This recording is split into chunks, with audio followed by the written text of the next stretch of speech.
Hi world, good morning, good afternoon, good evening. Again, welcome back to my channel, Sis Noah Pig Farming.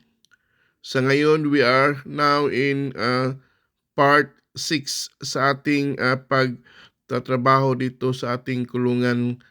Ginawa natin ngayon ang kulungan sa fattening. Dalawang kulungan ito na nagkatabi. 5 by 6. So, all in all is 5 by 12. So, dalawang kulungan para sa ating fattening zone.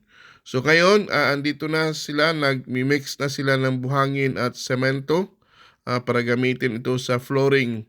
Tapos na yung bubong at saka yung ating mga poste, okay na. Nakatayo na lahat. So, after sa bubong, ito na ang ginagawa nila ngayon, yung pagpo-flooring sa ating kulungan. At ngayon din, sana matapos nila ito within a one day.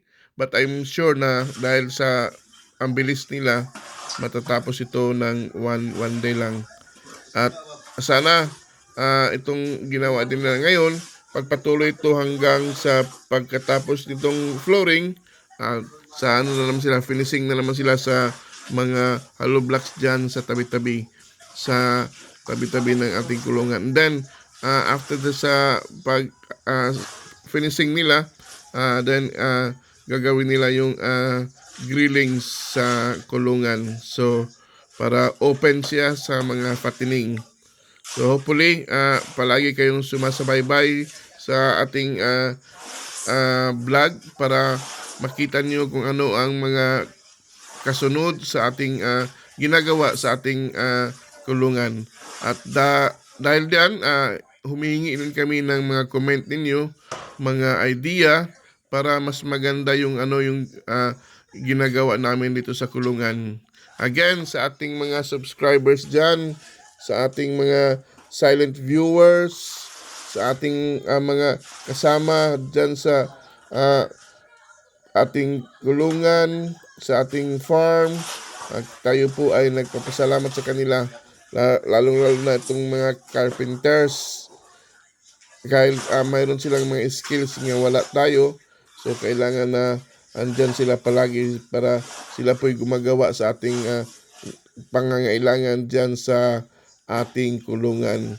Kaya doon sa ating mga again sa mga subscribers, maraming salamat sa inyo at sana patuloy kayong sumusuporta sa ating vlog, sa ating channel, at shout out dyan sa mga ating subscribers. Sana andyan kayo sa mabuting buhay.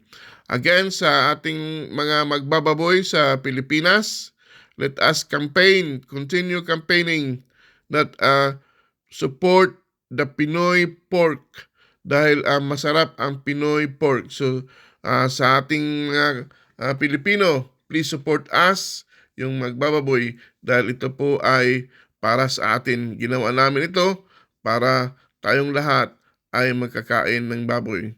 Sana sa lahat ng magbababoy, let us pray na mawala na yung ASF para mas maganda yung ating takbo ng ating pag-aalaga, na wala ng doubt o negative na pag-iisipan dahil minsan maraming mga chismis dyan, maraming mga marites, maraming mga gossip na andyan yung ESF, pero sana mawala na at sana lahat ng mga sakit ng ating mga bababoy ay meron lang lahat ng mga vaccine.